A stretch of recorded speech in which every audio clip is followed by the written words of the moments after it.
പടിഞ്ഞാറൻ ആഫ്രിക്കൻ രാജ്യമായ ഘാനയിൽ ഓണം ആഘോഷിച്ച് മലയാളികൾ.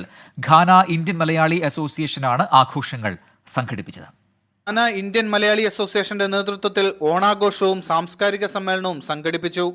ഘാന ഏവിയേഷൻ സോഷ്യൽ സെന്ററിൽ നടന്ന ആഘോഷ പരിപാടികൾ ഘാനയിലെ ഇന്ത്യൻ ഹൈക്കമ്മീഷണർ മനീഷ് ഗുപ്ത ഉദ്ഘാടനം ചെയ്തു. മലയാളി അസോസിയേഷൻ പ്രസിഡന്റ് സന്തോഷ് നായർ അധ്യക്ഷത വഹിച്ചു. അസോസിയേഷൻ ചെയർമാനും ലോക കേരള സഭാ അംഗവുമായ ബിജു ജോസഫ് ഓണസന്ദേശം നൽകി. മലയാള തനിമ വിളിച്ചറിയിക്കുന്ന വിവിധ നൃത്തരൂപങ്ങളും തിരുവാതിരക്കളിയുമൊക്കെ പങ്കെടുത്തവർക്ക് വേറിട്ട അനുഭവമായി.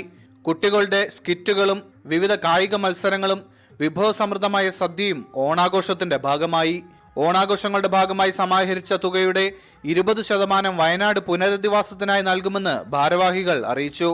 Vice president Aneesh Nandanam, secretary Santhosh K O, joint secretary Lijo John, treasurer Pradeep V Joseph എന്നിവർ പരിപാടികൾക്ക് നേതൃത്വം നൽകി. ബ്ലസൻ ചെറുവക്കൽ, 24 ആഫ്രിക്ക.